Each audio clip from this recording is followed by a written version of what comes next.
Müasir elmlər buna araşdırıb çıxardıblar ortaya ki, təkcə Allah, Peyğəmbər, imam bunu demir. Dünyəvi elmlər də deyir ki, insan nə qədər mənfi enerjilərə, mənfi fikirlərə, negativə köklənsə, bütün başına gələn proseslər hamısı olur negativ. İnsan da negativdən ibarət olsa, elə ölüsə ondan yaxşıdır. Ancaq pis şeylər, tələbə deyir ki, ay ağa, mənə filan problem çıxır, filan deyinir, müəllim götürür, vərəq, ruçqa, yazır. Deyir, sonra sənin nə problemi çıxır? Deyir, filan problem, onu da yazır. Səni sonra nə narahat edir? Onu da yazır. Müəllim soruşur, tələbə deyir. Müəllim soruşur, tələbə deyir. Axır vərəq dolur, gəlir elə yerə çatır ki, müəllim deyir ki, sonra sənə nə çıxır? Oğlan gedir özünə. Maşında demişdi, insanın ən maraqlı kitab özüdür. Fikirləşir, deyir, daha heç elə bunlar çıxır. Səni daha bunlardan başqa nə sıxsın? Müəlliminin ikinci əsas sualı. Səni bunlar sıxmasın, vərəqdə yazdıqları. Başqa nə sıxsın? Fikirləşir, deyir, ay müəllim, mütləq məni nəsə sıxmalıdır. Deyir, bəli. Nə qədər dünyada yaşayırıq, mütləq səni nəsə sıxmalıdır. Sıxmayan kimdir? Yəni problemi, müşkülü olmayan. Ya uşaqlardır, ya da dəlilərdir. İkisi də hədislərdə, üçüncüsündə güya mən öz aləmimdə kəşf eləmişəm. Üçüncüsü də ölülərdir.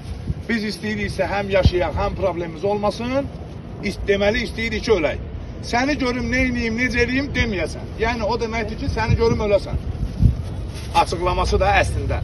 Heç birimiz o niyyətlə deməsək də, qısacası dediyimiz odur ki, dediyimiz yox, Allahın dinin dediyi odur ki, insan yaranıbsa, yaşayırsa, dinindən aslı, istəyir müsəlman olsun, istəyir xristiyan olsun, yahudi olsun, ateist olsun, Azərbaycanlı olsun, erməni olsun, rus olsun, İngilis, ərəb olsun, kim olur olsun, uşaq, dəli və ölü, bu üçündən başqa insanın bütün hallarda problemi olmalıdır.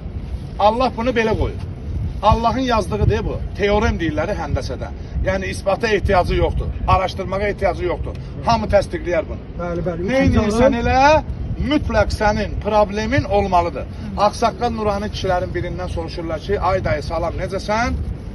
Əleyküm salam, şükür Allaha, bircə qəbrə salamat çatsaydı. Cümləyə baxın, qəbrə salamat çatsaydı. Əsas odur ki, günah eləməyək. Və ən əsası odur ki, bir nömrəli əsas. Qəlbimiz aramlıq olsun, huzuru qəlb deyirlər, amma elə olsun. O olmayandan sonra milyoner də ol, xeyri yoxdur. Elə bilirsən, nəsə çatmır. Pulun olsun, maşının olsun, 3 dənə evin olsun, nə obyektlərin olsun, villa. Olanlar da var, ha. Danışdırırlar olanları. İnsan var ki, hər şeyi maddi var, sıxılır həmişə, daim narahatdır.